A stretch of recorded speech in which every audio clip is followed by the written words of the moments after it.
Good afternoon. How's everybody? Somebody may have to call Dr. Laws and wake him up. He's old, you know. He's probably taking a nap.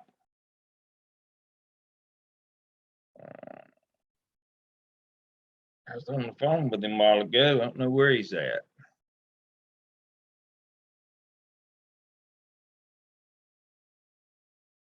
There he is. I told you he's asleep. You see him yawning when he came on with his mouth open?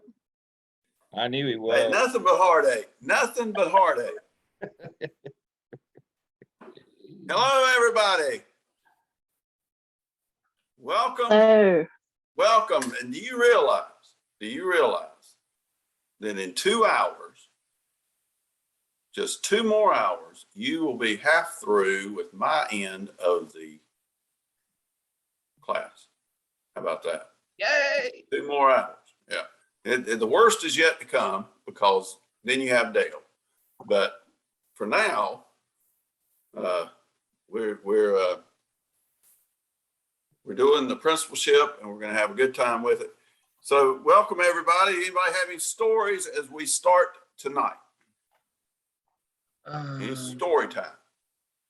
I talked with the baseball coach at Dorman. He thinks he knows Mandy. Who is it? Let me look and see. I'm old. I have to remember stuff. Now that's the last time I get to make that complaint tonight. Let me. Well, obviously he didn't have a huge impact on. Well, I got to meet him, and For a rather large district. yeah, and let me get this right quick. Don't do that to me. Okay. Let's see. Doesn't want to cooperate tonight. There we go. There it comes. All right, so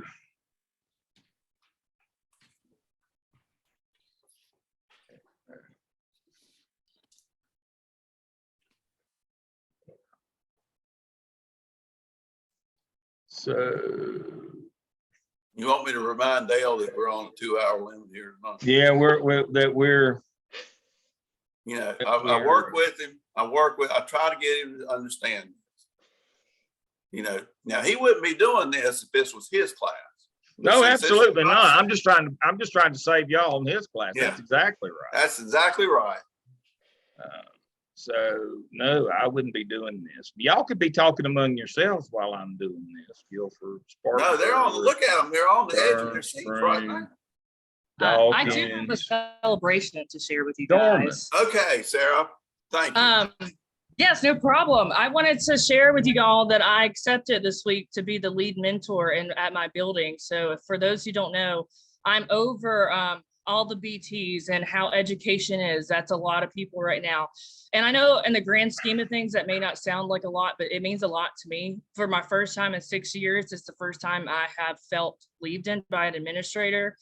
And if you don't know, teacher retention, especially among beginning teachers, is something I'm passionate about. So I wholeheartedly believe, like, I have walked the talk and talked the walk my 6 years, and I let people know why I'm in education. And it took me 6 years in a few places, but I found it. And I want you guys to not lose hope, because we're almost there, and we need people like you guys in education. My hope was revived this week, is what I'm saying. Good. Yeah. That's why. Yay. Jeff. That is good news. That is good news. Will Raines, the baseball coach at Dorman, and he said he thought he knew the lady that was in the library over there at the middle school. And I said, well, she's in our program. And I said, you know, Mandy, could be a support system for him. He's a little worried about, he might be overwhelmed. And I said, well, you know, she's an instructional expert. She could probably help you out. So. I'm actually not sure who that is, but he may know me, and I don't know him. Yeah, I would like to also include that there are any number of baseball coaches that wouldn't know there is a library. I was exactly. I was impressed that he knew that there was such a thing as a yeah. So I think we're making headway there, Mandy, and I think the future is bright there too. Not to the extent that Sarah's excited, but that a baseball coach knows that a middle school has a library. I think we ought to really feel good. Pretty good. That's pretty good. And I say that because if you looked at my background, I don't think you can see it, but there's baseballs galore back here. So that's coming from somebody who loves baseball. All right, everybody. And congratulations to Sarah. I'm excited, and this will really help your dissertation. I'm looking forward to that as well. So that's going to be a lot of fun. Indeed. That's a big step, Sarah. And I'm happy for you as well. And we want to hear more. You will have stories to tell when we're together on the 15th of October or whatever that date is. No, the 1st of October. 1st of October. Yeah, the 1st of October, which is coming in a hurry. So I want to begin, then we're going to do this first case study 30, and then we'll get to Melissa, who's going to present tonight first.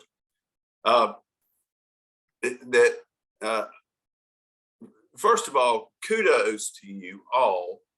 All 15 have turned in task 1, and Dale could tell you right now what I called and told him after I had read all 15 of them, and that is how excited I am about what you have turned in, and I mean, you don't have any reason to believe me, but Dale and I just got to laugh because that has not always been the case.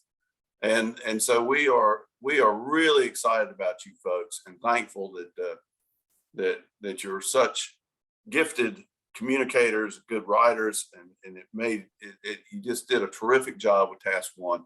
Now we transition to task 2, and you're kind of picking your area of concern to work on and backing it up with data and giving some good reasons for that. So that'll be your next step. It's not going to necessarily be a lengthy one, but you just can't arbitrarily say, well, we're going to look at 3rd grade reading without having some reason to look at 3rd grade reading. So back it up with some data, and we'll look forward to that. But a couple of you have emailed me and had family things or concerns or other things.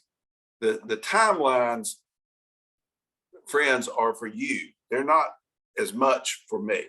Now, when we get toward the end of Dale's section, the timeline comes really important because number 1, it's going to be more work for you with OMA, and number 2, we get to the end of the semester and you've got to finish up.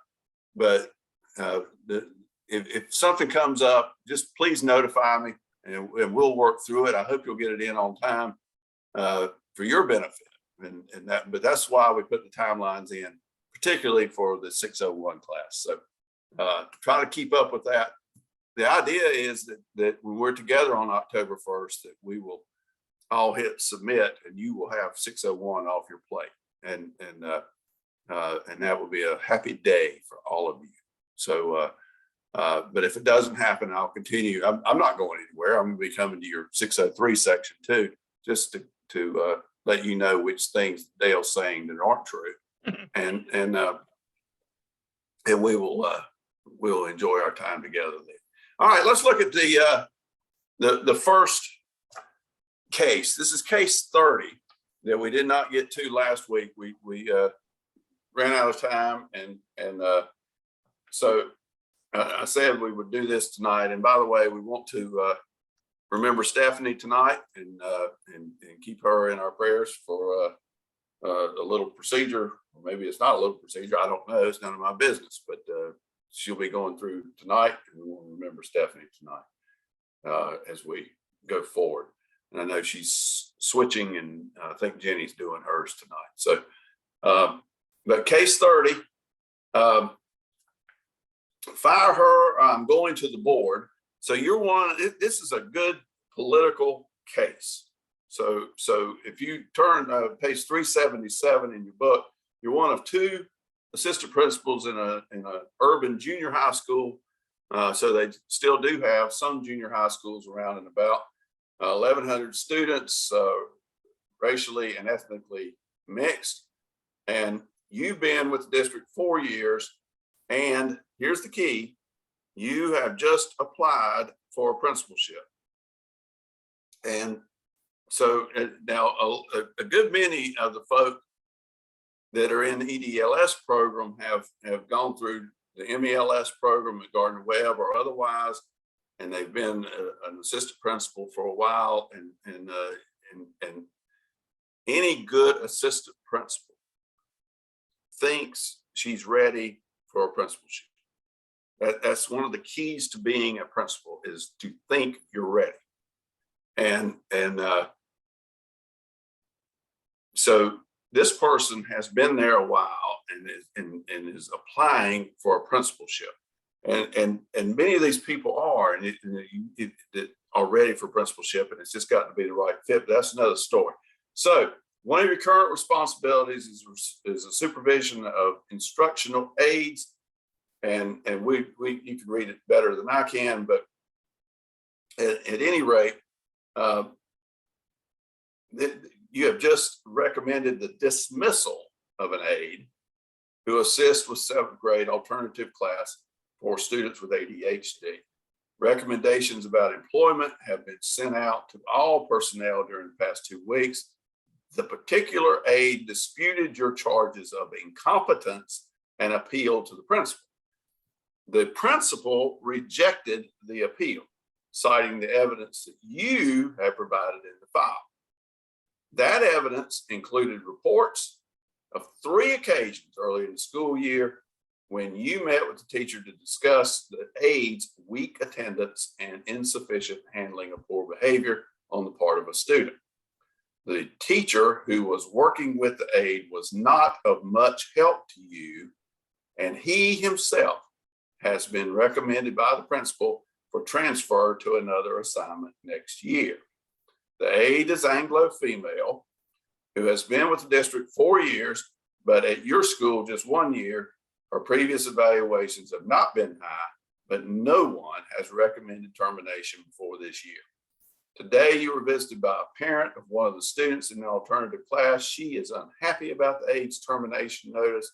She is the leader of in the school community and an African-American who has actively supported the election of 2 school board members. She is irritated when you tell her that the teacher's appeal to the principal has been denied. You are being unfair. There's time for you to withdraw your recommendation. The board has yet to meet.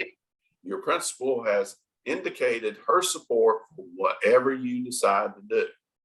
She does not seem troubled by the incident and apparently would not be bothered if the aide returned for another year because they're hard to find and pay is not high. All right. Now, that's a detailed case.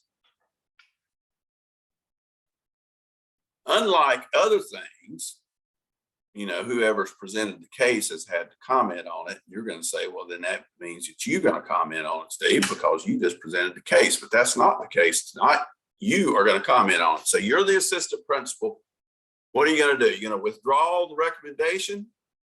You're going to leave the recommendation? You're going to fight the politics? What are all the issues here? Let's start with what are the issues here?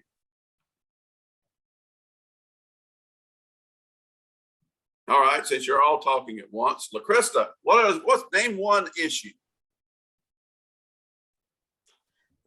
So one issue I noticed is it doesn't talk about what has been done to help the aide.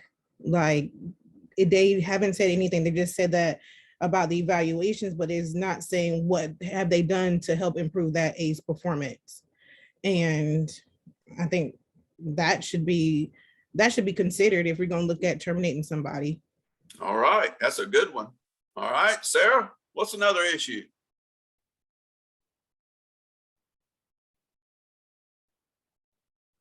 And you're muted. So you got to unmute as you answer this question.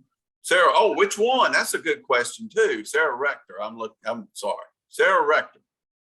Okay, so one issue is that the parent, the community parent, she shouldn't be discussing anything that happened because that is a private matter. So I do think that's one issue that was down in there where she said the teacher's not appealing it or the appeal's been denied by the principal. That shouldn't be out in the public, I wouldn't think. Okay. That's a good one too. Natalie, what's an issue with this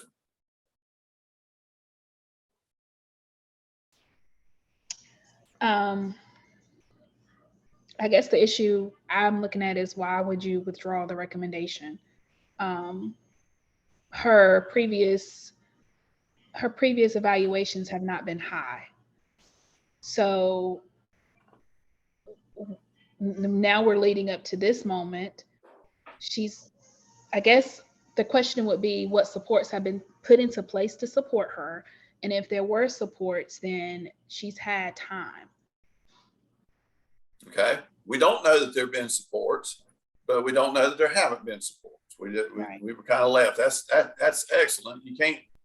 So when you're writing a case study, everybody, you try to give as much information as you can. And remember, we've talked about good case studies send you down rabbit holes too. So that's a good point, a really good point. All right, Michelle, what's another issue? I mean, when you're looking at her performance beyond the instructional part of it, it's noted that she has not, her attendance has been an issue. She's not, I mean, it gets into an area where you have to, I mean, I don't know, you start thinking about what policies are put in place. I know that you can't necessarily fire someone over attendance or how it works with aides, but I would think if you're not there, that comes into play. I'm also looking at the parents side of it, who is not happy about this aide being terminated. And then you're getting into, you're upsetting someone who is valuable to the community. Then you're getting into the politics of the matter. You have to play, which is going to be best for the school. It's not an easy decision to make. You want to do what's right for students, but you also need to make sure that as you're speaking with the community leader, that you're helping them understand as to why you're making this decision. She just sees it as unfair, and there's things that you can't necessarily talk about, but you don't necessarily want to not have her understand what as much as she could understand. All right. So how do you handle that? Carefully. Because we can't talk about the personnel matter, right? Right. So how are we going to calm this upset parent down?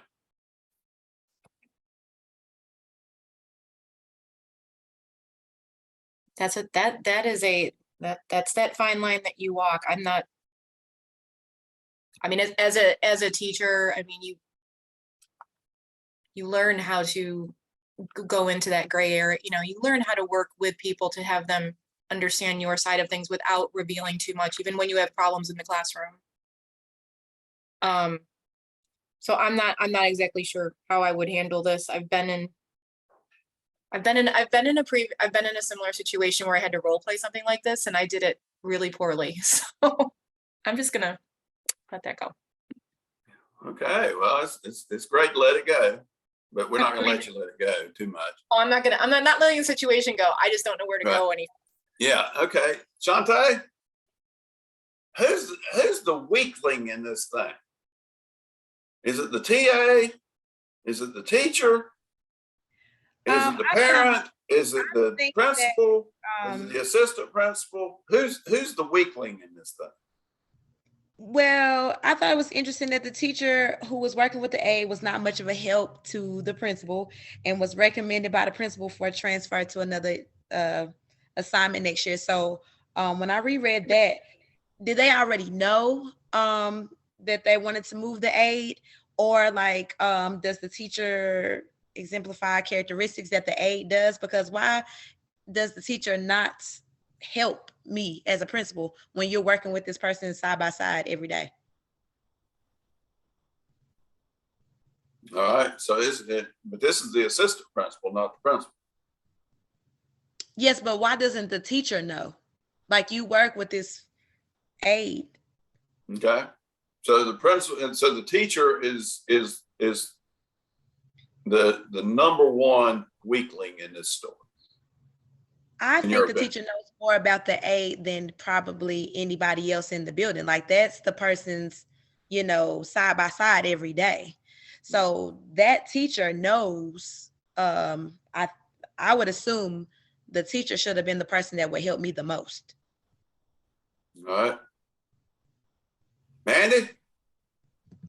I would wonder why, like, since we don't know, why is the teacher leaving? Why has that person been recommended to leave? Is it on a negative basis? And if it is, then of course that person's not going to be much help to you. But I would think the principal is kind of the weak link. I mean, if the assistant principal is the one making all this decision, the principal runs the boat, right? He's the captain of the ship, or she is the captain of the ship. I would think the principal is the one that needs to be more involved in this. It's not, you can voice your concerns as an assistant principal and obviously from observation and stuff, but where's the principal as the key person in this? And isn't it a personnel issue at the district office level or central office? I mean, normally we don't do, administration in the school doesn't do the hiring and firing, do they? It's more on a. Well, it's in most schools, the TAs are more controlled by the principal and the teachers are more by the district office. But, Okay. I think that because they're at will employees, the TAs are. So, Got it.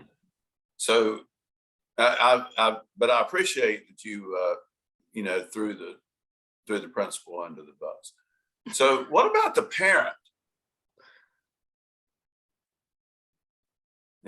How do y'all feel about the parent?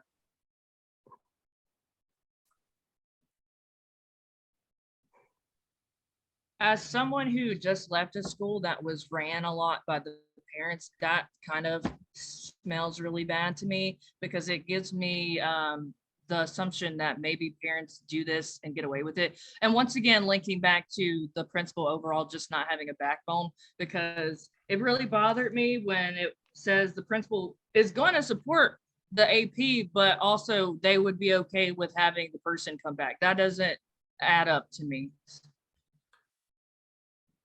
All right. I think I've about gone around this. Sarah Morton, what do you think?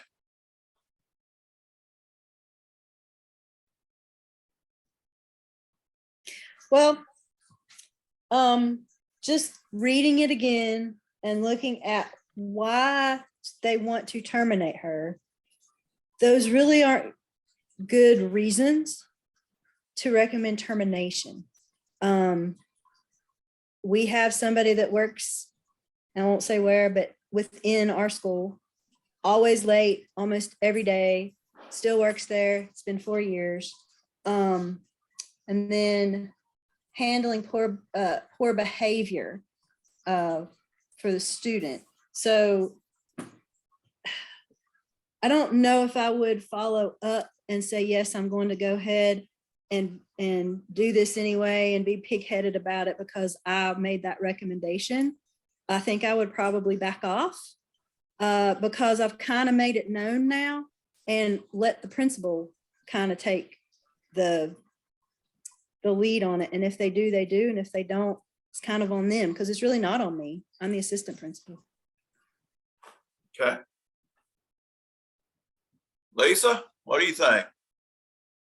Put your counseling hat on here.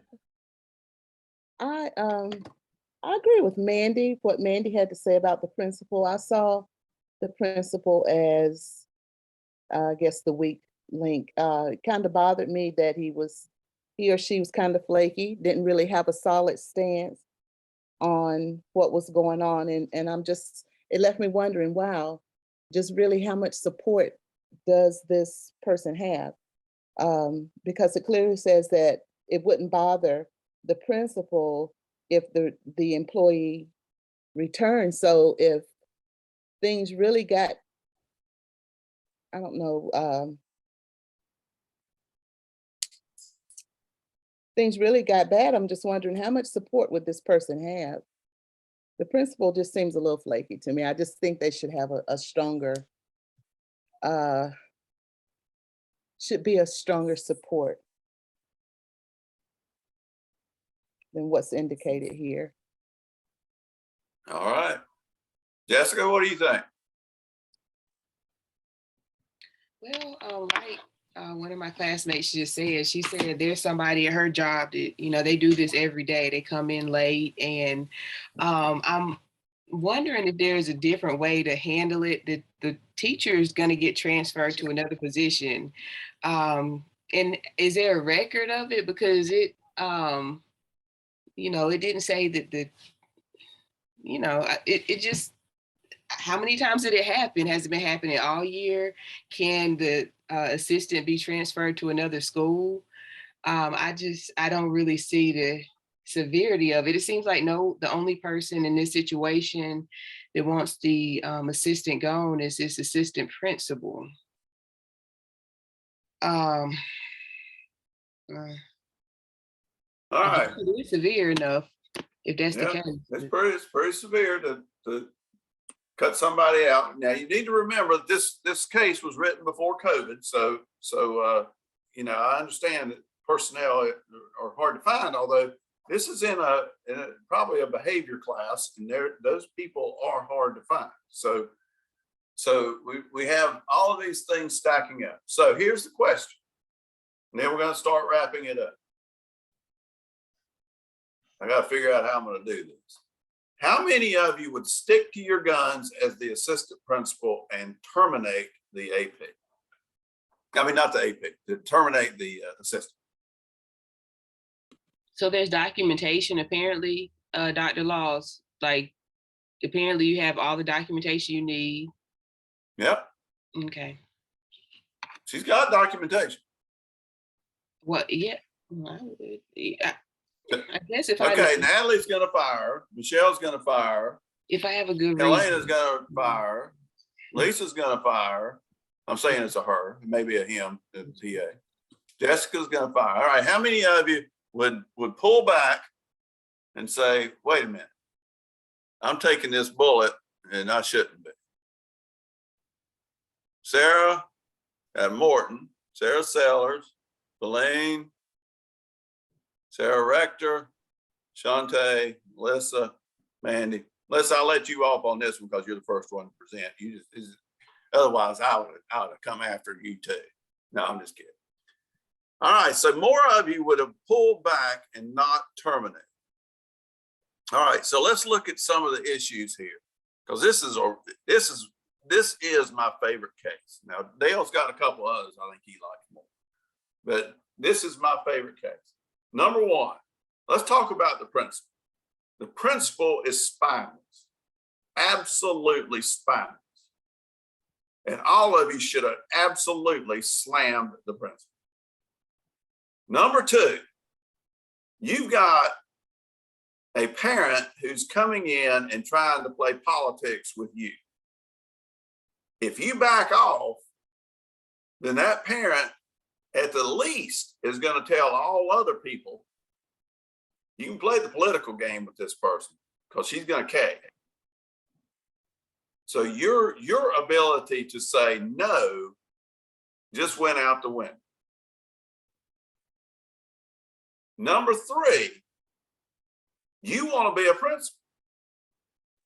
And if you don't get those two board members' votes, you ain't going to be a principal. So which is the bigger thing? Is the desire to be principal more important than sticking to your guns when you're getting support from nobody else to stick to your guns. You're not getting support from the teacher, from the parent, or the principal. And it's going to cost you a principalship. So year 5, you're still going to be an AP, probably working for this same spineless principal.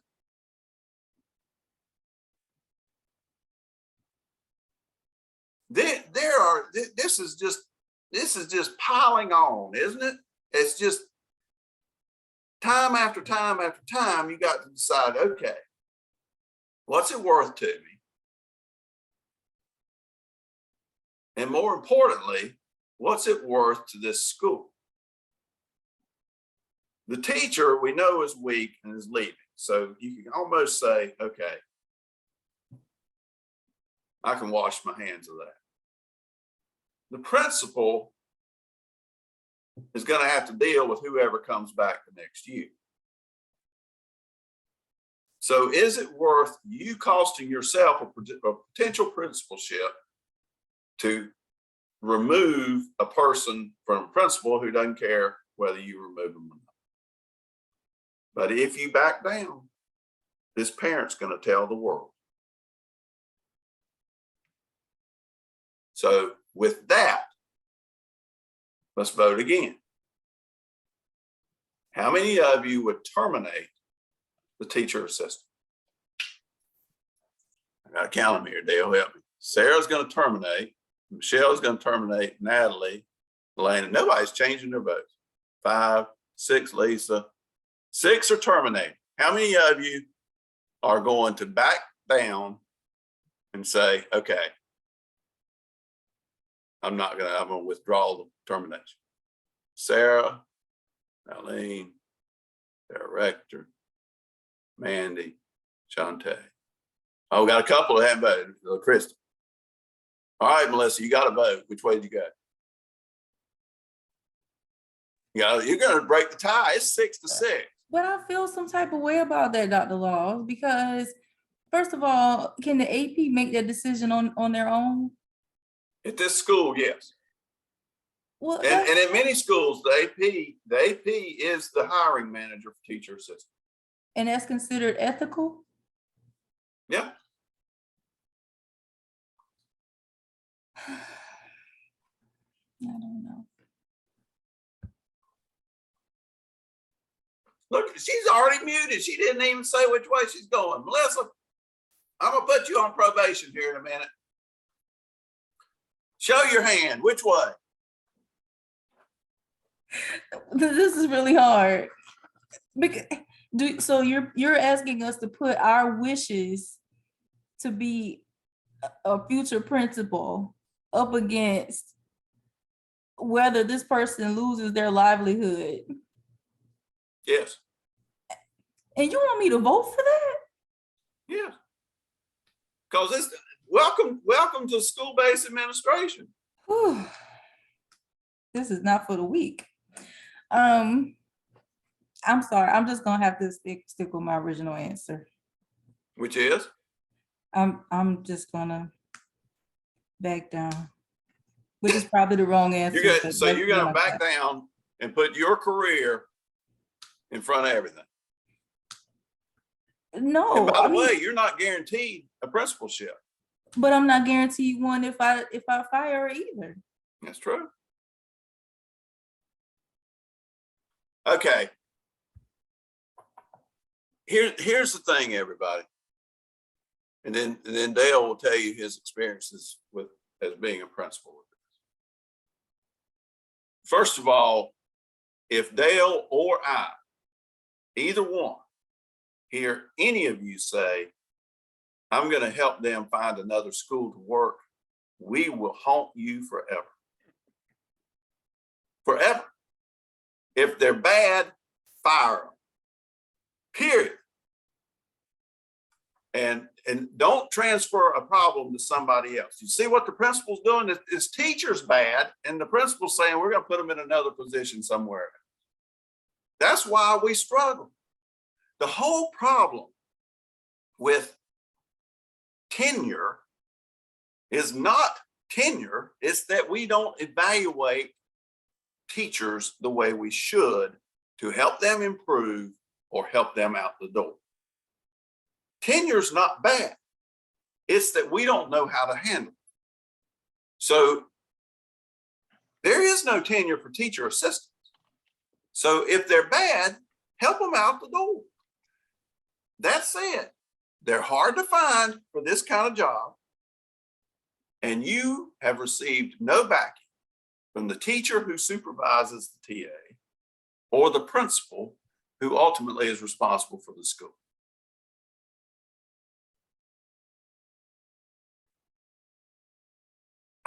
My statement is, pick the hill you're going to die. And if this person is that bad and needs to be removed, then go for it.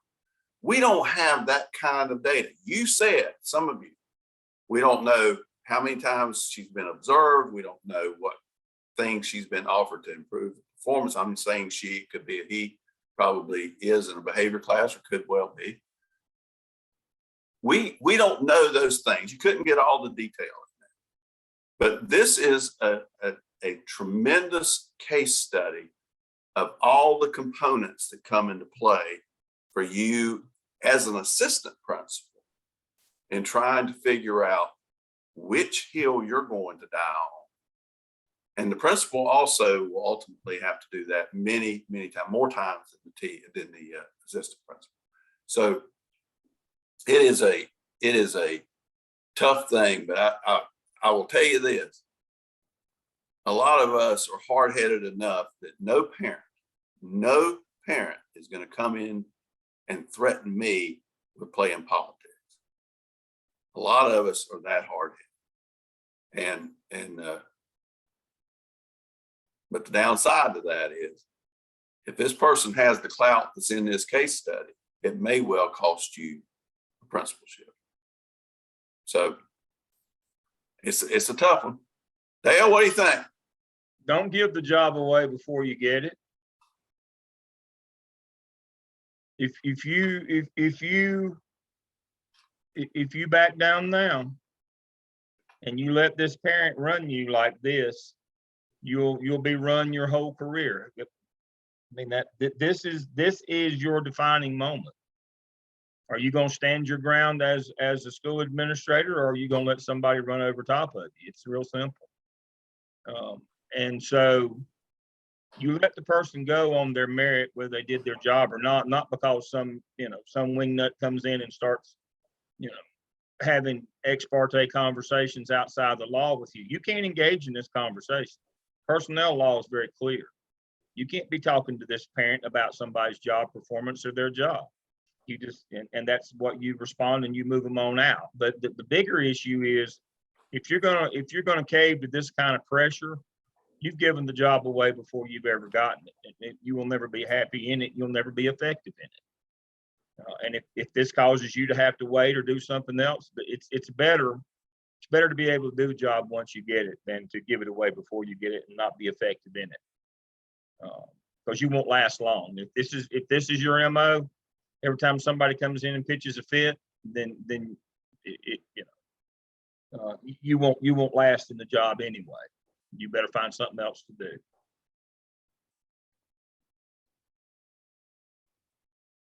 All right. Politics. It will be spread everywhere that you caved into political pressure. And that's, but I will tell you one thing. Me and that principal will be having it out. And I think that a district who has a principal that will not, number one, back the assistant principal if the documentation's there, has a loser on their hands. It's going to be. So thank you to those who got mad at the principal on this too. And it's just a really neat case. It's got all of the components of the politics of education, and it's what people in the business world just don't get. They don't get why you can't just fire someone. And this is one of the challenges of what we do. And but I will say it's one of the things that Dale and I love about it, because we like people coming in and threatening us with stuff like that. And you know, it's part of the I don't know, the challenge, I guess you would say. Mhm. But don't let this worry you. The only thing you need to be concerned about, in my opinion, in this case, is the principal. But because that principal needs to have more of a spine, and you may or may not be benefited by being with a principal that has a spine. And if you're unfortunate enough to be with a principal that doesn't have a spine, then your job got infinitely harder, and you're going to have to figure out other ways to get on the track that you want to be on to get your own school. Not very many people are an assistant principal who doesn't want to be a principal. So anyway, it's a great case. I love it. It's my favorite one in the whole book. And so thanks for indulging me for 40 minutes, which means Melissa's going to have to go a lot quicker than she was intending. And so we're going to start up, Melissa, and you'll present here, and we'll try to get a couple of cases in too.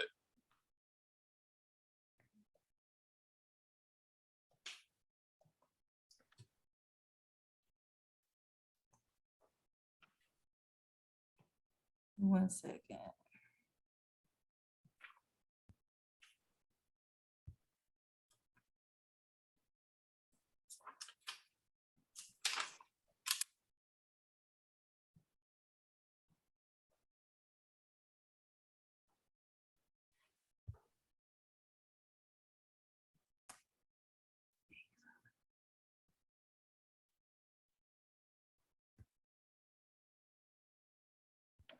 Okay, so I'm going to go on Sonic the Hedgehog mode, and Dr. Laws, you actually have helped me out quite a bit with part of this chapter, so thank you.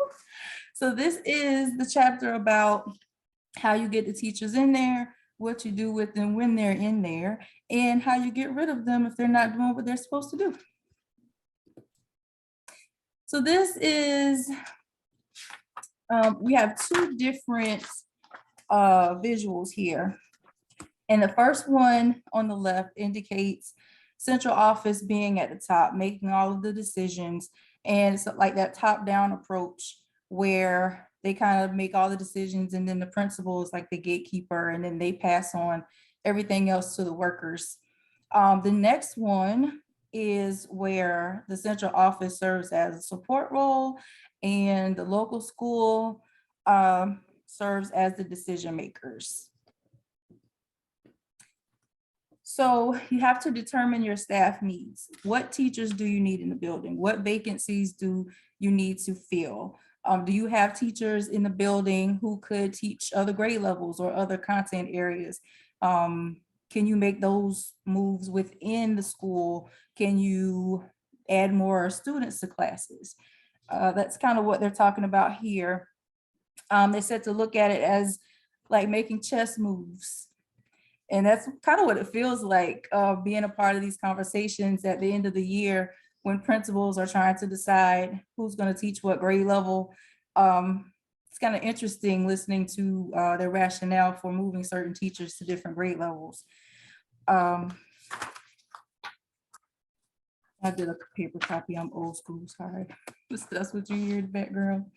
So recruitment, making sure that you have, as we talked about before, the right person on the bus. Do you have the right person or the candidate in mind for this position? Do you have the right description online to attract the right applicant? There's a lot of importance there to making sure that you have an accurate description of who you're looking for. Dr. Laws touched on this, the pass the trash when it comes to transferring, and I did take that directly from the book. I would never say that. But and that's kind of like the perception when people transfer from school to school. It's like, you know, especially if you know someone at another school, hey, what do I need to know about this person? Which I don't like, because it's, you know, give a person a chance to show you who they are and what they are capable of doing. But as the principal, you do need to make sure that you have, even if it's a transfer or a new hire, you need to make sure that this person is the right fit for your building. So here we get into regulations and equal opportunity. So this just talks about how you can't discriminate based on some of the factors on the right. I'm not going to list all of those because you all can read. But you can ask them if they feel as if they have a physical impairment that would impact their job performance. More of the same, just making sure that you have adequate accommodations in place for those people who may have certain types of disabilities. So you have your selection process, and this is where it starts with the screening. And this is where you review the applicant's file to see what are they talking about? What are they about? And then you have the discrepancy analysis. So this is where you go through all of the things that they submitted to see if there are gaps or holes or any types of inconsistencies in what they've shared with you. That way, when you get to the interview process, you can ask those questions face to face to kind of clear up any misconceptions. So the reference check, and we talked about this a little bit last semester. We had to do our what was it, the CV, and we talked about, like, you know, references and how we had to use a current principal, and some of the things came up about, well, what if my current principal feels a certain type of way about me? What do I do? But they're going to check anyway, so we might as well just go ahead and list your principal as one of your references. Go ahead and avoid that awkward moment because it's going to be awkward anyway, but you have to. So just making sure that they have adequate references, not the one you had from Food Lion when you know, about 10 years ago. Making sure that you're sharing references who can speak to your work ethic as an educator or administrator. So during the interview, like I said before, it's just a time to kind of clear up any discrepancies, listening to how this person presents information. What do they say about themselves? Do they have good verbal skills? And this should also be done with a panel. And this is why I had such a hard time with that case study Dr. Laws just talked about, because I feel like decisions like this should be made collectively. Just make sure that the interview process, the interview session is in a relaxed atmosphere where the person feels welcomed and you know, they can speak freely without judgment. And then you would also during that time talk to the applicant about your school initiatives, things that set your school apart from any other school, and then making sure that the person knows how they will be notified if you've decided to go with them or another applicant, and making sure that you take good notes throughout, because once the person's gone, you can't call them back and say, hey, what'd you say for? Can you clear this up? Employee probationary status.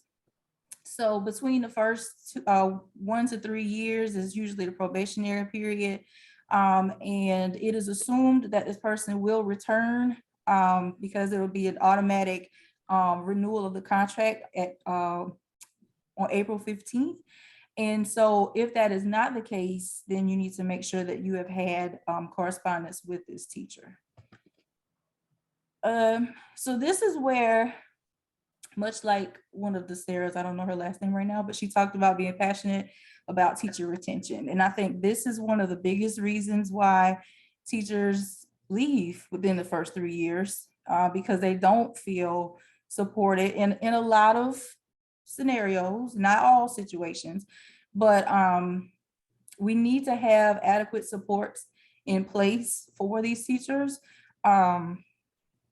And a lot of times they do know the content, it's just the other teacher stuff that they may need assistance with. So we, well, as principals, you have to make sure that those supports are in place. Providing the right types of professional development. Do they need a mentor? Of course they need a mentor teacher, but what types of activities would this mentor teacher need to do with these new teachers? And a lot of that information will come from your observations.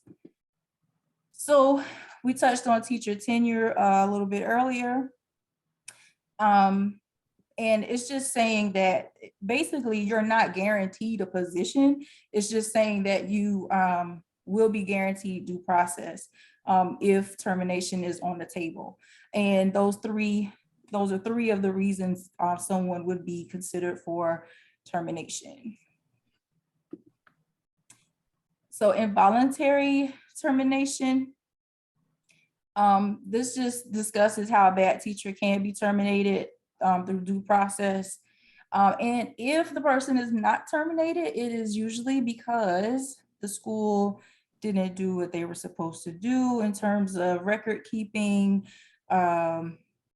notes, anything like that. Like in the case study we just talked about, the AP did have some documentation of what this person was not doing. But it needs to be, dated. All of those things need to be in place, because what you don't want to do is come to the table and your paperwork is not right. So with the preparation for dismissal, they're saying that you shouldn't do this before like the last 3 to 4 months before contracts are due to be issued. And if you are firing a tenured teacher, you have to have at least 2 to 3 years of documentation. That's a lot of documentation. So I'm just saying, to make sure, as they say, you have all your ducks in a row. And as I said earlier, poor personnel records or evaluation are typical issues in school districts. So we talked about the due process. Teachers must have timely notice, and they must be informed of their opportunity for the right to have a hearing. And it should be in writing. And the letter should include the reasons for dismissal. Here we're talking about school policies and regulations being in line with due process. They must be accurate. Of course, we just talked about that before. And the burden of proof is on the district or the school. So you have to prove what you're saying, and you can't come half-stepping. Guidelines to ensure that you have the legality, sufficient specificity, reason and sensibleness, adequate dissemination, and appropriate penalties. So basically for legality, is the rule supported by the state and federal constitution and legislative law? Okay, so your sufficient specificity, I said it right the first time, now I'm messing up. Is the wording clear? So the next one, is it necessary? Adequate dissemination, has information been provided so that the person knows what the rule is and what the associated penalties are? And that was one of the concerns I had for the case study. Like, well, did the TA know, the expectations of this role? There was just so many questions that I had, so that's why it was a little hard to make a decision. Appropriate penalties. Does the punishment fit the violation, or is it excessive? So this is just talking about having an impartial person to kind of sit between and hear both sides. So they have to have fair warning and be aware of the rules that they're supposed to follow, expected behaviors, and the penalties for those violations. Okay, fair hearing, more of the same, just making sure that the case is presented to an unbiased hearer, and it can't be anybody from the school, because of course that's not unbiased. And the person also has a right to bring in any witnesses and ask questions as well during that time. Making sure that your evidence that you provide is factual and not based on your opinions. And it has to be done in a timely manner. Okay, here we're talking about making sure that the person was not discriminated against, making sure all employees are treated the same, are the duties and assignments, and I totally typed that wrong, fair, not fire. Teacher files, observations, and monitoring should be done equally and fairly, and it should never look like you're targeting a teacher. And I've heard in a couple cases before where teachers feel like they're being watched because the principal or AP comes in like a lot. They're just always doing observations or just always coming in, and it really makes the person uneasy. So we talked about before having those systems of support. What efforts have you made to help the teacher be successful? Have you given the person adequate time to make suggested changes or improvements? So the reduction in force, this is talking about decisions that are made by board policy, not necessarily the principal. Voluntary termination. Okay, for the reasons listed on the right, you have people who leave all the time, they move, they retire, they want to start a family. But it's important to interview these people as they leave because they can provide valuable information for you as a building lead to make better decisions moving forward. Are there some things that you have or some practices in place that need to be changed or reviewed? What was the environment like? So just, I think you can really get some valuable information from those who are leaving your building. So here we have our little summary. It's just basically saying that you as the principal, one of your highest priorities is making sure that you have the right staff in place, that you're hiring the right people. Remembering the process should begin with determining the needs of your school. And again, just going back to that first slide, looking at the selection process, orientation methods, excuse me, and then making sure you conduct that exit interview for all employees, and making sure that no rights have been violated throughout the process. So we have 3 case studies. I tried to highlight or underline the most important parts here so you wouldn't have to read the whole thing. I don't know if that helped or hindered, but basically with case study number 1, Dr. Laws, do you want me to give them time to read it or do you want me to just go straight through? Because I'm in the zone. Go ahead and go straight through. We're going to spend most time on case 23. Okay. So with this one, the principal still has a vacancy to fill, and it's for 3 remedial math classes. And the students in this class are not typically the most well-behaved. And you have Ms. Eileen Duvall, who is more than qualified for this position. She's worked for the State Department of Prisons for inmates. So some people have made that correlation before. So you decide to interview her a day before the committee does because it's more convenient for you. And so she comes in, she's dressed nicely, but she's really, really short. She's like 4 feet tall.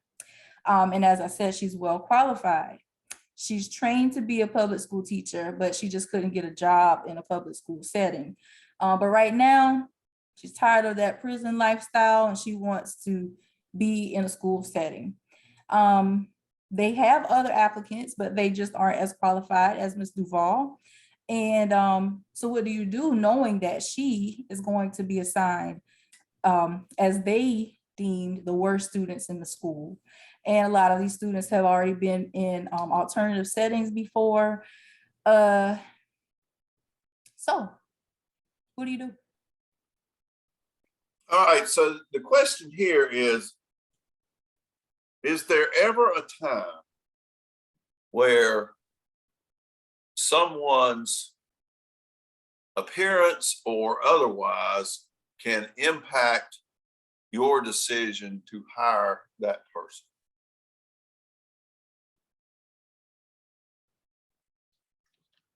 It's I mean, think about this. You're in a middle school. Now, some of you are in middle school. And here comes an applicant that is barely over 4 feet tall. So going to be considerably shorter than anybody in the classroom. Can that be a factor in the hire?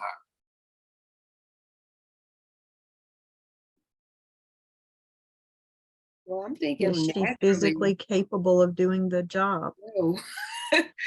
Naturally, I would say no. Like, I'm here to learn, though. My opinion on this is qualifications should not necessarily be dependent on the personal physical features. Because yes, she might be of this stature, but the authority that she commands might be different. So it's more of getting to know what this person can bring to the table rather than what they look like. And I have been on both ends already where people look at me because I'm small in stature. So, oh, she cannot handle this class. On the other hand too, I've been in positions where people, because I'm of a certain color, I must be placed with a certain group because I can handle that group. But it should go way beyond that.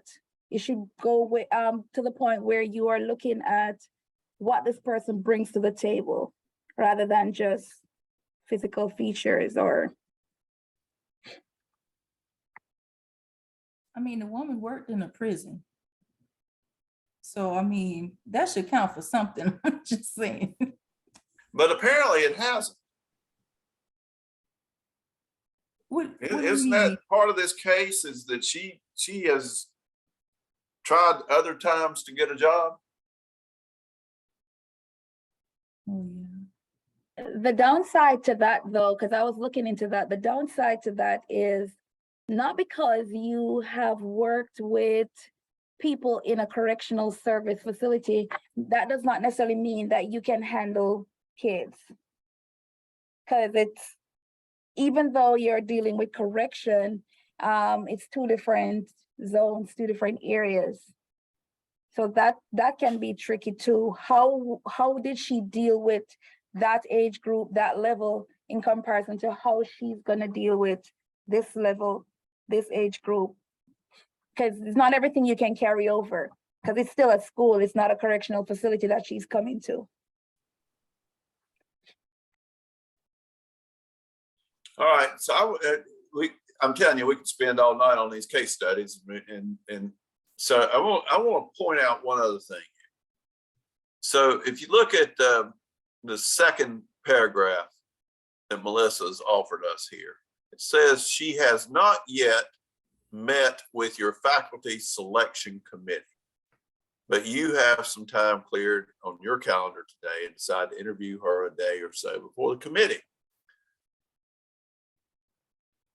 Now, here's one of the challenges, it seems to me, with this case is if you're allowing a faculty selection committee to make a determination, that adds an additional challenge to this, because you can see where there's potential that some of the faculty would say, this lady's like 4 feet tall. There's no way she can handle middle schoolers.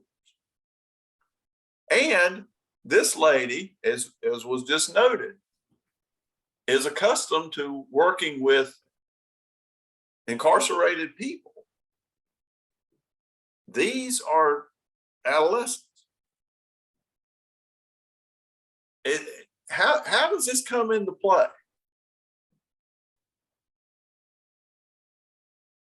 would you as a principal, as the hiring manager, if you're sold on this person, would you still let her interview with the faculty selection committee?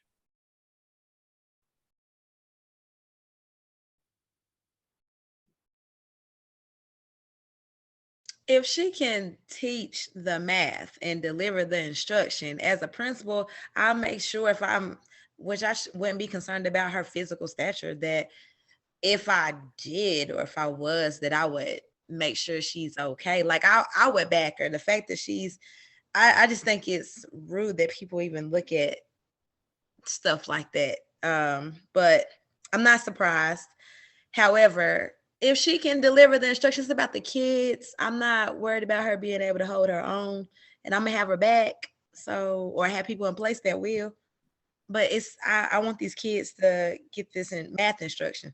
So that's what she's hired for, not to be like the biggest person in the building. All right. I think I would still have the committee interview because you should give, it's part of documentation showing that you didn't discriminate by not continuing forward with that interview. But the other things that I would ask about, which it doesn't tell us, it talks about her credentials, but it doesn't really say how her interview went. For instance, it says that she was an instructor, but in a correctional facility. Were there officers in the room to deal with any of the behavioral issues that came up? We don't have those generally in classrooms in public school. And it says that the children are sometimes difficult to handle. Physically, can she do the job? That are you going to put somebody in a position that might be harmful for them simply because they're small? Not saying that you don't want her because of what she might not be able to do, but the other part of that is what might happen to her. I was a separate settings teacher with violent students. It's a very real possibility that somebody can be significantly harmed, and you have to think about that as much as thinking about the instruction that's going to be delivered. So to answer your question, I would still hold the interview, but more so to get additional feedback and to collect additional information about what she has experience doing with regard to whatever behavior she encountered in the prison system or correctional facility, prison.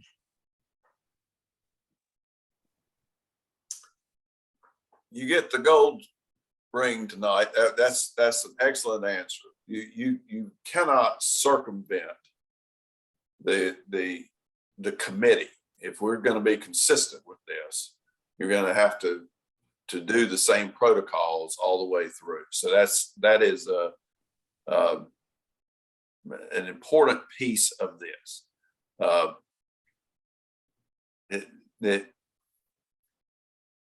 But there is that danger. You see that it's underlined here.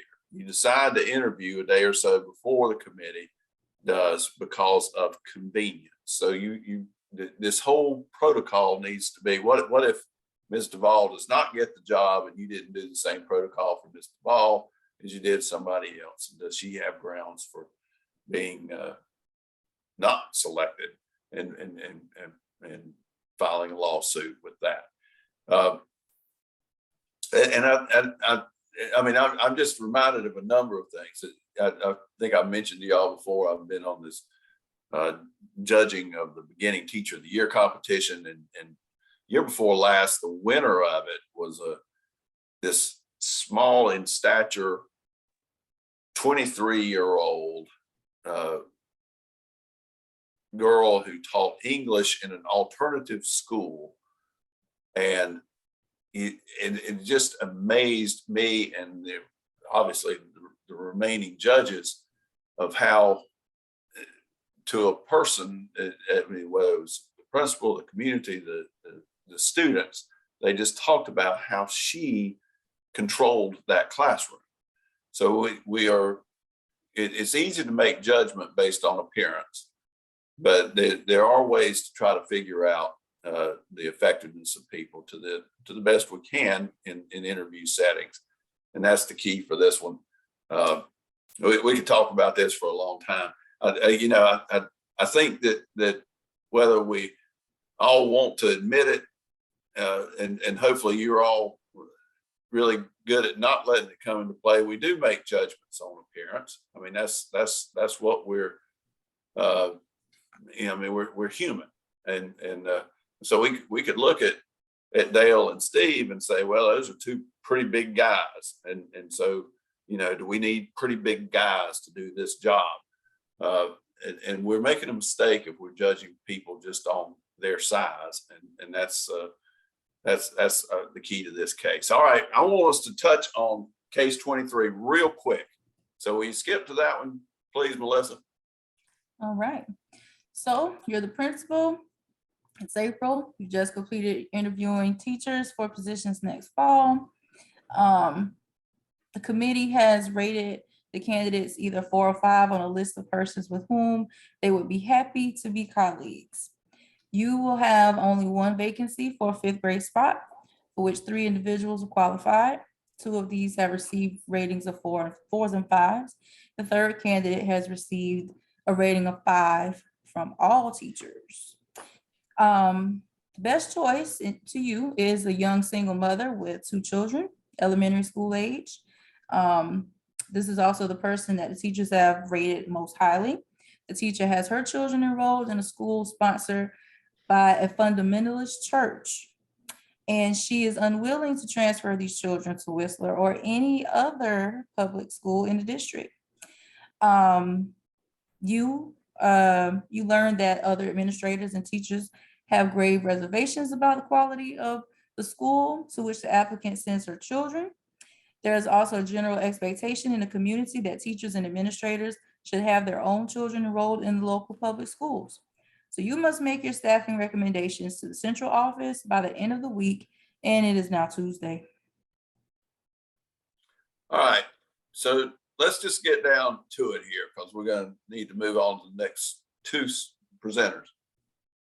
You've got a person applying for a teaching position who sends his or her children to a private school, and maybe a private school that is not even esteemed by a lot of us in our school. Can that be used as a determinant in the hiring of this teacher? And should it be?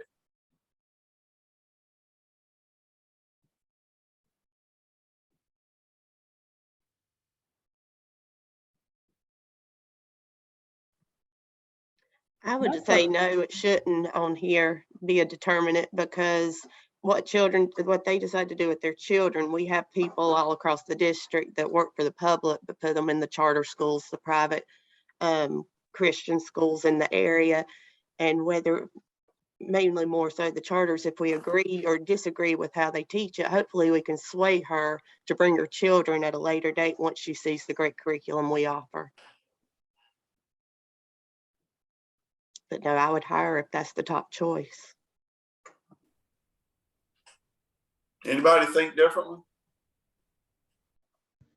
I agree with Sarah. However, when I shadowed the superintendent about 2 years ago, and I was asking about his children, he told me that his kids had to be moved to Gaston County schools when he took the job, and I thought that was interesting. But then I was like, that kind of makes sense, because if you're the leader or the advocate for this great county we work in, why are your kids not a part of this great county that you want these great teachers, you talk so highly, but then why don't your kids go to these schools? So I could see why that's the expectation. All right, so would it be different for a teacher candidate than a principal candidate or a central office candidate? I would say yes. as someone who grew up with a mother as a teacher, my mother taught in a different district from us. And she sent us, even though we were in public school, we could have gone to school with her. Her rationale was that she didn't want that pressure on us, and she didn't want that pressure on the faculty.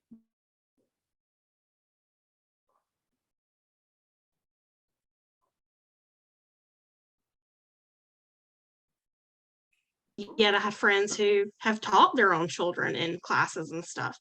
I think it's, this is what this parent is finding right for her family at this time, and not being the she's not an administrative position, so I would give some grace with this.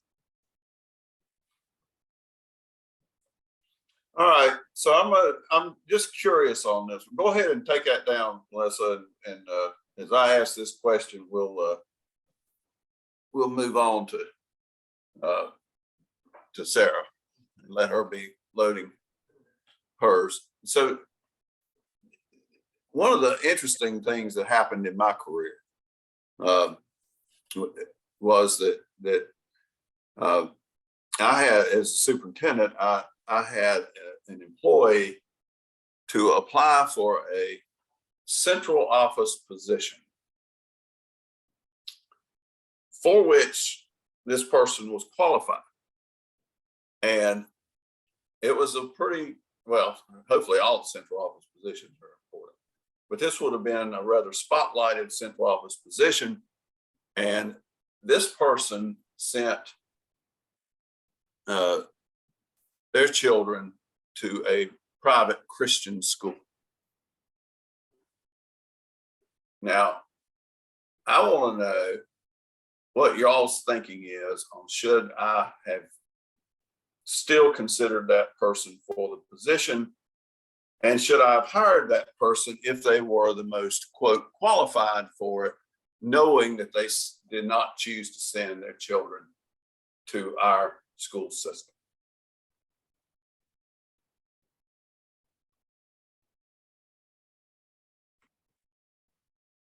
Well, I think that the parents' decisions and the job that they do while they're at work is separate, because it could be like a Christian school.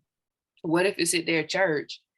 I've just never, because I see this all over the place, because I teach in the city and there's plenty of kids that go to the county, and I just, I haven't really thought about this. Like, it's an issue because people do it all the time.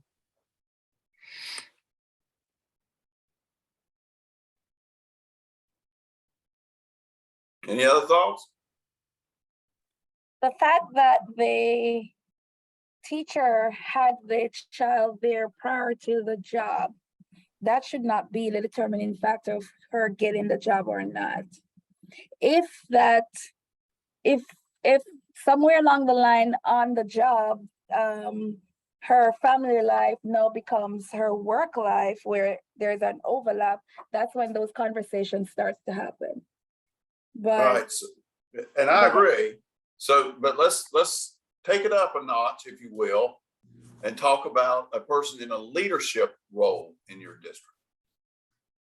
If the person is applying for or wants to be considered for a leadership role in your district and chooses not to send their children to your schools, should that be a factor? again, my thinking is it depends on the rationale, and is this person choosing never ever to? So, are they ever, never ever gonna get their kids going to the school, and what's the rationale behind it? So there needs to be like some investigation going on there, instead of jumping to conclusions as to whether this person likes the school system or not.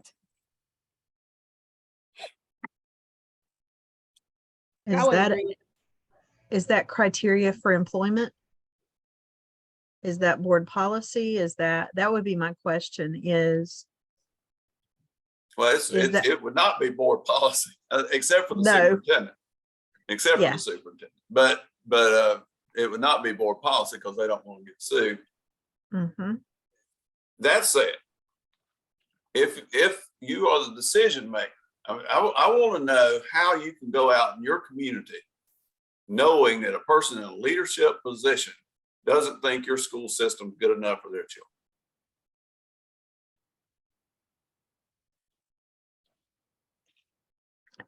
I'm with Jessica. I don't think about it that way. I think because it's so prevalent now. I think 15 years ago, I think I would have been more likely to make that assumption. But I think people make choices for different reasons today than they did even 5 years ago. And That is a there's beautiful answer. So if I let it come into play 15 years ago, you'll let me off the hook. it's different times. I have to think Okay, about, Sarah. can I make a comment? Sure. Like, is my child a high school student? You know, am I asking my junior to transfer high schools because I got a job and they're going to be miserable their junior, senior year of high school? I mean, like, just, you know, that's a big impact on your child and their future. And yes, maybe the school that they're moving to, that they would be going to, is a better school academically, but is it better for my child at that moment? Whereas I might have an elementary child who, you know, is just getting started in everything, and, you know, is just wide open and ready for the world, and moving would be an easier thing. It's, you know, I think those are factors that have to come into play. Yeah. They are. It's just, you know, it's nothing's easy in this world, is it? So it's, I agree that this day and time, it's a lot more prevalent that people have school choice and can choose their options from that. And that's, to me, that's a really, really, really good thing. I think competition's a great equalizer in our society, and we can improve all of our entities through competition. So that's personal opinion. Sarah, lead us with chapter 11. All right. Chapter 11 is restructuring the deployment of instructional personnel, meaning all of these great people that we've hired. Now we have to organize them and we have to give them their assignments. And it's not changing. Here we go. So in the first part of this chapter, it talks about the empowerment of teachers, that we as principals have to have the right balance of our authority in certain situations so that teachers have the autonomy and the creativity to thrive, therefore giving them that empowerment piece. We also have to organize, well, we don't organize necessarily, but we have our professional learning communities. So, and we want to help create these opportunities. We want to cultivate them so that these groups can interact and share responsibilities. That way the school can grow and it helps develop our community. And then organizing the professional learning communities. When we do that, again, you can't cultivate it, but you enhance and you encourage leaders. You try to build those leaders in the classroom so that way they can take control of these professional learning communities and more can be accomplished. This was a comment that was toward the end of the book, actually. The quality of work in professional learning communities depends to a great degree on the quality of collaboration that is embedded into the school's culture, which kind of went back to that previous slide saying that it's important to cultivate it and to grow your leaders so that way there's a better degree of student success happening. So when we start looking at our staffing patterns in the elementary and middle schools, there was some sections in here, the variations in staff assignments. So there are multiple ways to staff a school with traditional self-contained and a variety of different learning modules, or learning models. And those can include a regular education classroom teacher, specialist, instructional assistants, parent volunteers, student helpers, and any other combination of people that you may have working in the building. Our elementary school teacher specialists, these are those like our music, art, library, PE, and guidance, and they work with all children in all classrooms. And their purpose typically is to provide that planning time for the Reg Ed classroom teacher. And then our special education Title I and ELL staff, those members work only with a specific population, whether it's through pull out or they push into the classroom, so that way they can work alongside the Reg Ed teacher. Continuing with our elementary and middle was our multi-year staffing assignments, such as looping. And looping allows teachers to stay with the same class. It typically happens in our elementary, and it's a K1 loop normally, a 2-3 loop, and a 4-5 loop. And so the teacher normally goes up 1 year. If they taught K, they go to first, and then after the first grade, they'll go back. They typically only stay in those 2 grade levels, is what the book can notice. The multi-age grouping is a variation on looping, sort of, but it incorporates children in different age groups to stay together 2 or more years, and it can create a close-knit community atmosphere. When we move into our middle school staffing patterns, this is where the staff tends to specialize in 1 or 2 disciplines, and it calls for a team of teachers where they work with the students that normally have, instead of having different ones, like they each have their own subject, and they typically share a common group of students, and they coordinate within that instruction, which leads to the middle school learning communities, and that is how they become that team. So I know in middle school, I've heard you have the lion team, the tigers. It just depends on how they do that. Looking at our secondary, that is the department staff organization is similar to middle school scheduling, but offers more flexibility in their departments and in their offerings. Their learning community, the team design has to have a good relationship with the planned curriculum, the instructional strategies, and student grouping. And then in the specialized thematic or school within a school, high school, student course offerings are promoted around a particular theme or specialization. And this is, the example was like our choice schools and some of the magnet schools. Some of our charters offer this as well.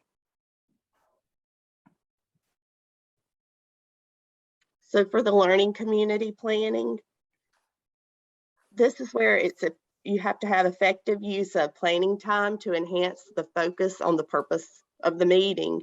And there were 5 different styles set by the authors. You had the goal setting meeting, in which this is done once a semester to investigate the school's philosophy, the curriculum guidelines, goals, and particular students. In the design meeting, it's set to select instructional themes or topics to develop units based around state standards.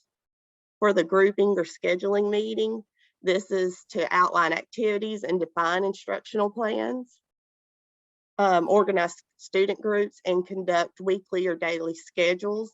And this is a lot of times what you call our weekly planning session. The situational meeting focuses on individual students. This is our MTS or RTI piece. And then the evaluation meeting focuses on the evaluation of the instructional program. And this is answering questions of, did we achieve our goal? What were the strengths? What were our shortcomings? And how well did we function together as a team? Personally, I think a lot of times the evaluation meeting of our curriculum is left out of our talks. So that was something I thought was interesting. And it kind of goes back to the 4, where we're thinking of our big 4 ideas. This is thinking of a teacher's 4 of the same philosophy.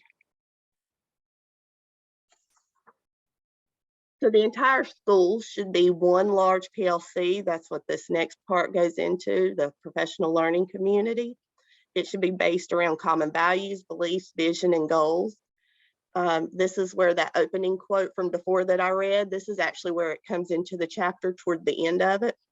And it's essential that the PLC collaboration be embedded in the school culture, as it can make the school a learning success. Or if there's a lack of a PLC, then everyone's in their own island and there's no collaboration happening. Being a part of a professional learning community is that the school staff members must participate, or they are participating in those school decisions. By them participating in these school decisions, it gives them ownership in the school and then that success. And then multiple representations are needed. Each grade level, curriculum team, parents, volunteers should all be represented at the PLC, because it moves with all stakeholders to take ownership. That's how you'll, if you have community people on your PLC, you're going to be able to get the community involved in the school more. Which moves us into our cases. So case 15 was welcome, please change Janie's teacher. And I'll just give you an overview of this, if that's okay. Yeah. You're the new principal at an elementary school, and it's your third day of school, and it's been a nice, smooth opening. Your school averages 790 daily attendance, first grade through fifth grade. Your predecessor was a 30-year veteran, had a 30-year career in the district, and is now enjoying the retirement life. And she is going around the world on vacation. You receive an email from the PTO president, who you've only met once, and it was at a preschool opening reception, and she welcomes you, but then this is the email you get. And it says, oh yes, I am not happy with Janie's class assignment. You have placed her with a level 1 teacher, Miss Burkett. Lovely person, so young and pleasant, but Janie requires some special help, as I'm sure you've seen from her records. Certainly a novice and ill prepared to deal with this. I know you have a number of level 2 teachers, but I especially admire Dr. Norris, who is a level 3 master teacher. Janie and I were more disappointed that she was not assigned to her class. Your predecessor has indicated that this would be done. Could you arrange for Janie to be placed with Dr. Norris, please? Thank you very much. So my first thought on this was, I'm not sure.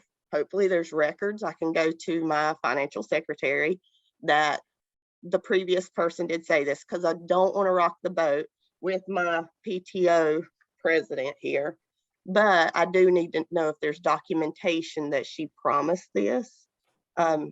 And if she did make promises, I would honor it. But that would be the only year that would ever happen. That's where I kind of start. All right. And thank you for taking a stand on this. So what are other thoughts here? How many of you would make a decision based on what your predecessor decided? Any other thoughts?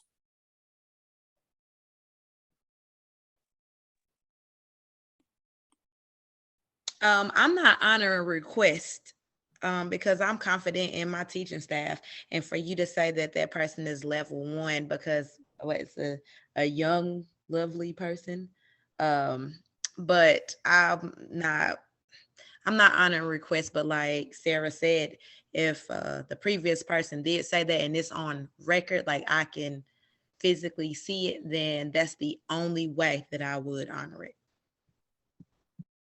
All right. So all of us know that when you're new to a situation, that everybody's going to say that the predecessor promised this or promised that. I mean, that's a given. So let's understand that your predecessor is going to be accused of all kinds of promises, and probably none of them are true, but we're going to assume here that there is no record of a promise made. So with that assumption being the case, would anybody consider making this change? I would not go with making a change, but instead it's trying to get both area on the same leveling ground, because this is the parent of the child, this is the teacher, and we want them to work together. We want them to be able to have a fulfilling year, so that the child, at the end of the day, it's all about the child being successful. So instead of honoring the request, I would more want to have a conversation to see what worked, how did it work, and how can we make it work with the setting that we now have? Because everything is not going to be set in stone for every single parent. The school will be chaotic if every parent gets the request that they desire. But we can also, knowing that the parents know more about their kids, get suggestions, and then try to see how well we can fit it into the puzzle piece to make it work.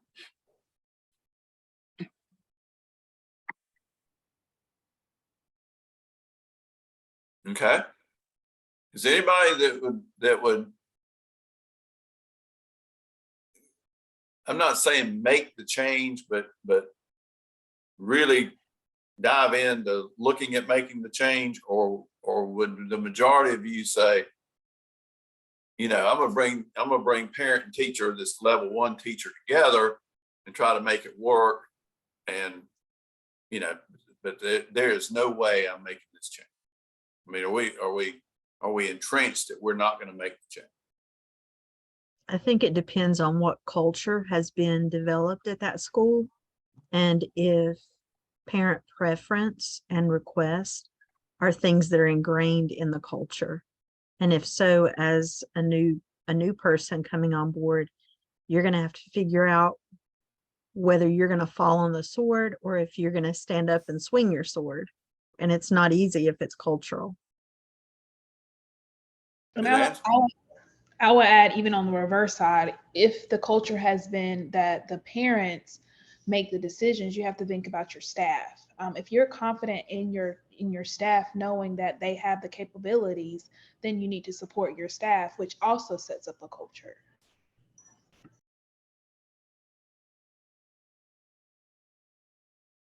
Does the fact that this parent's the PTO president have any impact at all?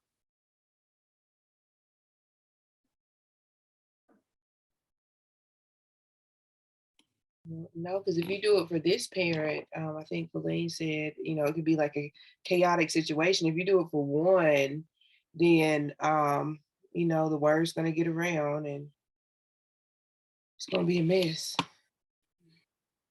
Well, it might be a way to get people to be more active in your school.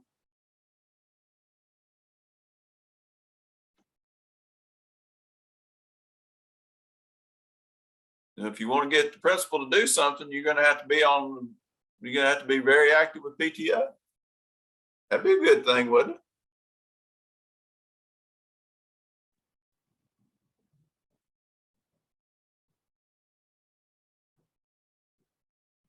So we had a few years ago a school culture that was very much geared towards parent requests. New principal came in and attempted to change that culture, and the complaints that went above her resulted in her only being at that school for 2 years. Something to think about. Yeah.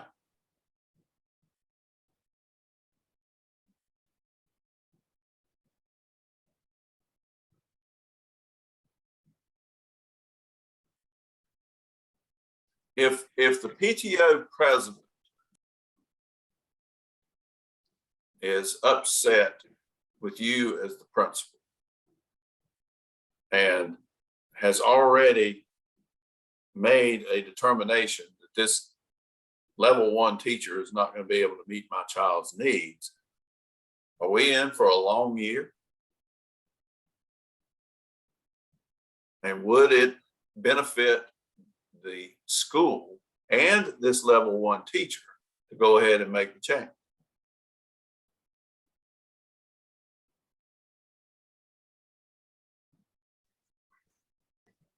I think I would want to talk to this parent more, because I think that discussion possibly could change their mind, but this is all about politics.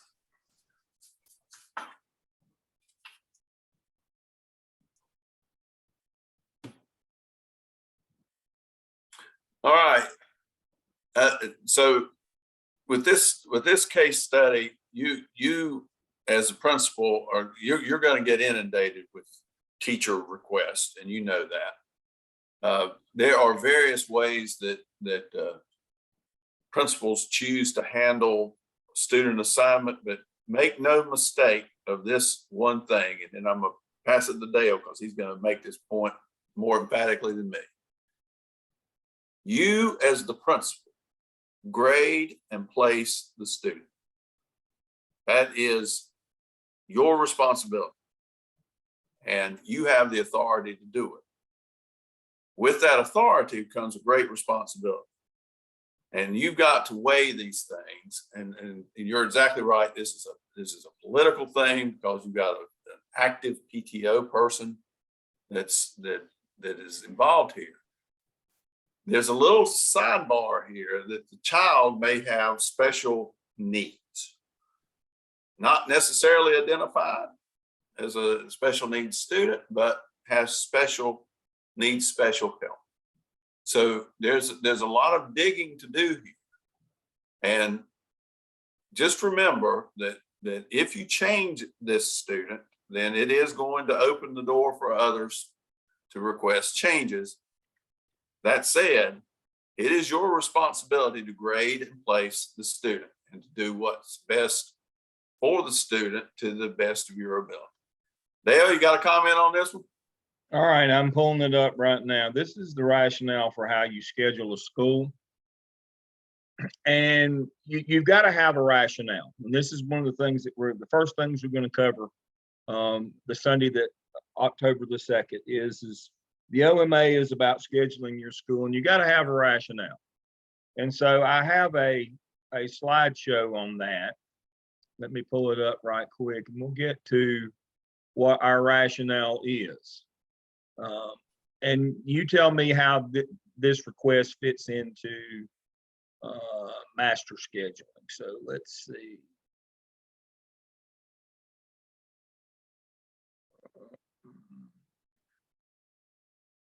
There we go. See, the problem is not this one child. The problem is all children, and why do we put them where we put them? And so let me.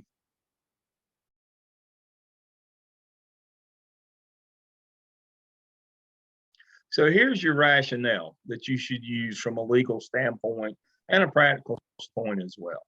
You should schedule all your federal programs first, that being Title I, exceptional children, English as second language, gifted. All those federal programs are most restrictive.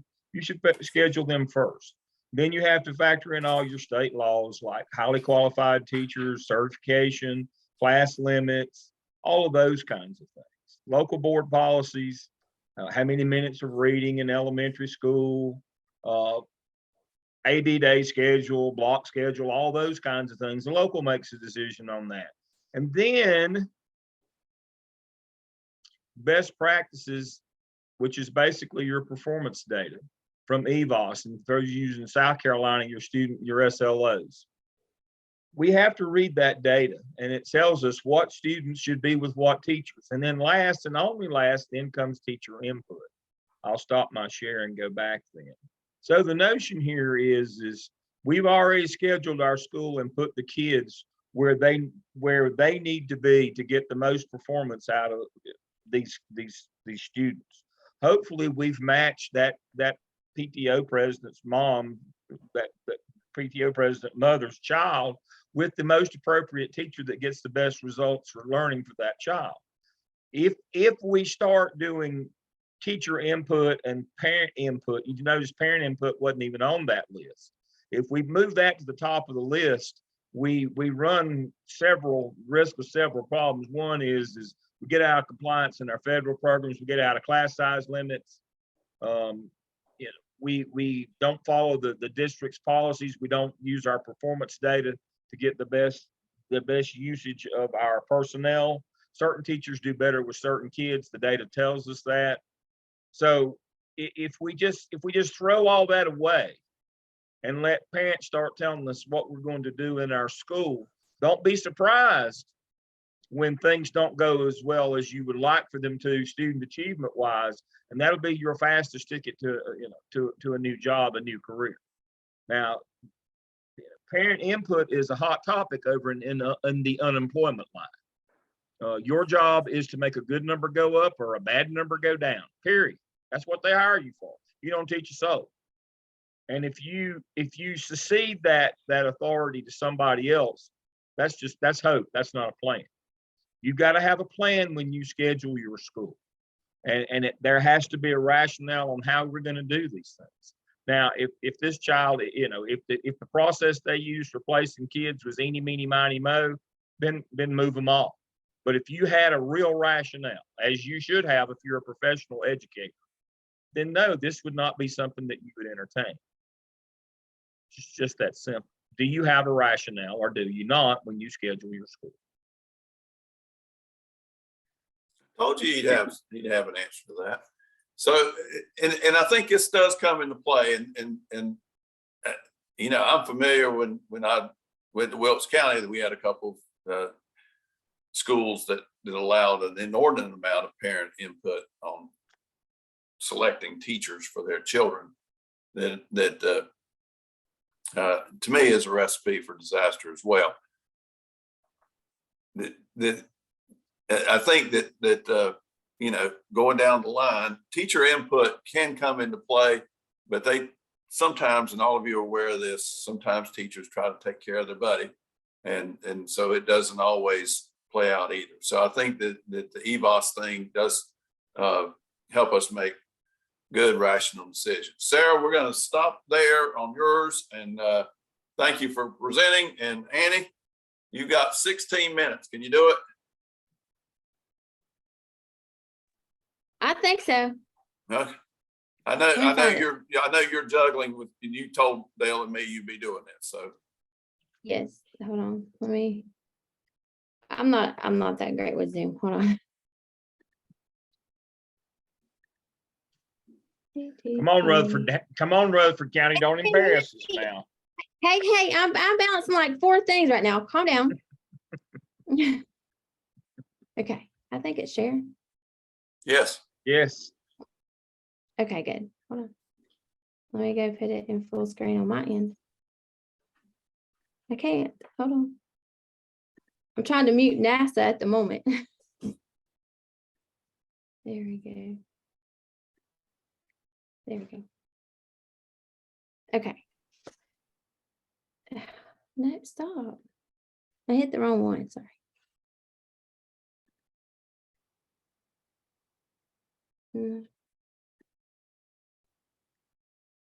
There we go. Sorry about that. Okay, so I have chapter 15, which is marketing in our schools. We're going to be looking at professional standards 3 and 8 today. Our objectives are to identify what is a school community, describe the major issues that are likely to confront school leaders, consider the complexities of communities itself, and the strategies and techniques for good public relations. Okay, so our schools serve a vast public, okay? So we have to keep in mind that not all school communities are going to look the same and are going to consist of the same values as each other. Okay, we also need to think about the communities that we're serving and to adapt our communication method and our styles in order to meet those needs. So we have to think about our socioeconomic statuses. Do we have parents versus non-parents as our primary people who are raising our students? what businesses are within our community, what religious affiliations and activist groups that we also have in our communities, because they'll play a part in how our schools are being perceived. Okay. Think about in small towns, we could be thinking about an entire district population as our school community.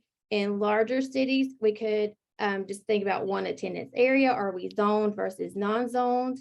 We also have to think about, do we have magnet programs that allow our students to be transitioned from different parts around the county? And that's going to impact, again, who we are going to be addressing as our audience. We also have to think about the ways in which we need to reach our community. Newspapers are kind of getting antiquated and out of date. How much does our community read in the newspaper? How much are they active on social media, such as Facebook and Instagram? Will your parents read newsletters? How active are they in the PTA, the PTO, and your boosters? And then you also have to think about, you need to send out a variety of communication. If you know your parents aren't going to read the newspaper, that's not your best bet.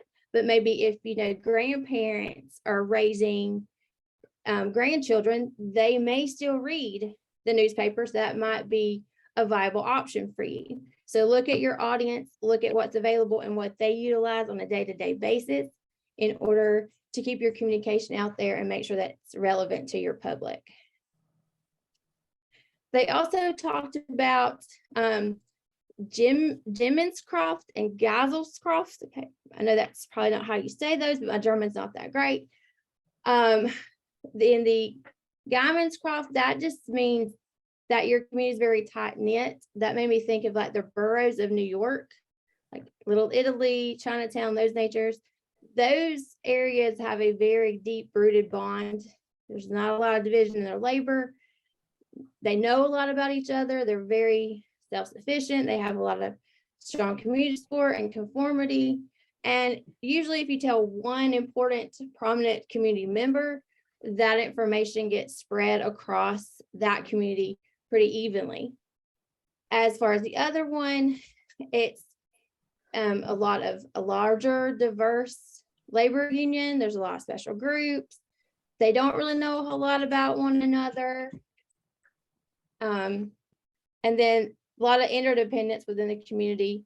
And you might have to think about different approaches to get to those. Not just talking to one person, talking to multiple people. Think about different varieties, again, of how you're going to get your communication and your information disseminated across that population.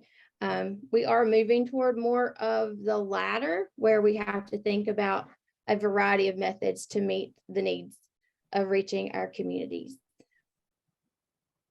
But again, some of the major issues that we need to think about are, what is the simplest form of communication to reach our masses?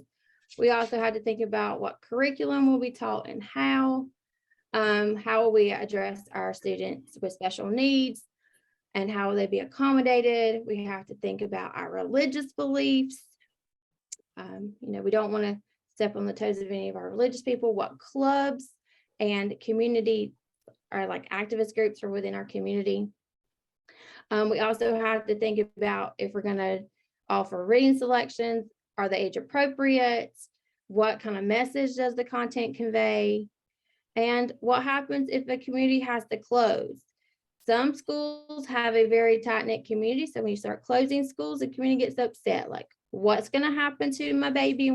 Where they're going to go somewhere new. You need to offer some support and reassurance that this is in the best interest of the community as a whole. Some other major issues, how we're going to keep our kids safe, especially now that we have a lot of, it seems like they always put like school shootings and bullying up front in the news. So, addressing your bully policy, your drug and vaping policies, what happens if there's a threat? Do you have a zero tolerance policy? Another thing you have to communicate is your state testing and how that information is going to be used. Is it an evaluation tool for your teacher effectiveness, your administrator's effectiveness, and then your overall school performance grade? Got it. And then Helicopter parents, we all know schools have those. You just need to provide active listening skills. Make sure that everyone is aware of your school policies and procedures, and make sure that these policies are sensible and applied fairly. Okay, so communities are very complex. High-performing schools have a broad support system, and this comes from having a well-informed and engaged community. Okay, ways to gain your community support is to be consistent with your parents and your community members. Encourage partnerships with local businesses and local agencies. Also reach out to local and state government agencies, and you also have to build rapport with your students. Okay.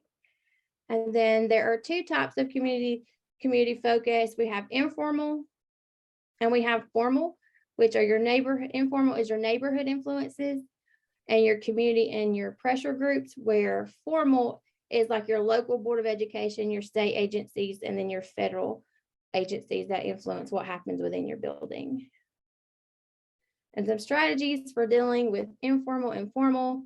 Again, it's all about getting your message out and how.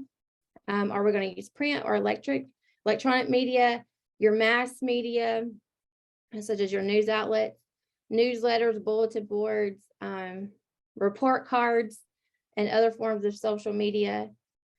Community advisory councils, focus groups, principal organized interaction sessions. That you also do parent teacher conferences, and you have your PTA, your PTO, your booster, and then you can send out community surveys. So I had case study number 2, which is on page 362, which was about a book. No, this one wasn't my book.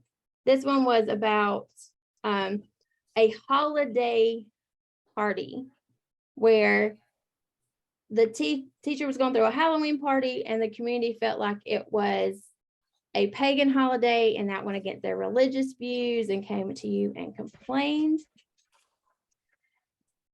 So it said, you want to know how you would handle it, and then what will your actions be, but there were not any school policies preventing having a Halloween party, or calling it a Halloween party, not just calling it a holiday party. So to me, the teacher didn't go against any already mandated rules, or So how do our schools how do we handle Halloween now? Well, in my district, we don't call it Halloween parties. We call them holiday celebrations. And if students can't participate, they are given an alternate activity for the day. All right, so on October 31st. That's embedded in our handbook for our school, as well as in our policy for our board, from our school board. All right, so on October 31st, is it treated any differently than any other day of the year? Well, not at the high school, no, but I know at the elementary schools they are. At least when I have worked at an elementary school in the past, they were. All right. How about it, folks? Is October 31st treated any differently in anybody's school district? Or do we still allow? When I was in elementary, and especially when I taught kindergarten, it was a fall celebration, but it was big. So the whole school could, however, kindergarten and first grade, they would dress up in costumes, and we would parade through the school and go to every teacher's classroom and trick or treat. And the way we looked at it was if we gave everybody an opportunity to do trick or treating if they didn't get to participate in that. But the entire school kind of participated in it. I actually had 2 kids whose parents, now beforehand, we told them like, this is what we do. We'll give you guys alternate activities. A parent didn't send their child to school on that day because they said it was against their religion. And another minister who I had their child just asked that their child not participate. They weren't dressing up, and they could not do like the Halloweenish activities that we had. especially if it had like pumpkins or black cats, jack-o'-lanterns, I'm sorry, and black cats. So we had alternate things for that child to do. But it was a full-on out thing. And I could imagine, and that's just me coming in from a parent standpoint, if that's something I don't participate in, that can make me very uncomfortable because the entire school made it an event. As a high school teacher, I could see it being more of an issue at elementary level because the only big thing that sticks out to me is we do a big overhaul of dress code because students will dress up, and so face painting and mask becomes an issue. But as far as curriculum, high school doesn't make it a big thing. So I could see the differences between being a principal of elementary versus high school during that time. Also been in it's elementary schools where they run it with Red Ribbon Week, and it is called a fall celebration on that day if they have the actual classroom treat. But all week they're doing crazy hat day, they're doing crazy socks, they're doing wear red for saying no to drugs. And then they call it on Halloween, they call it literary character dress up, where they have to dress up like a literary character from a book and have their book to support that character dress up. So they've dressed up all week, but they do still go a little more flamboyant, I guess you would say, on Halloween.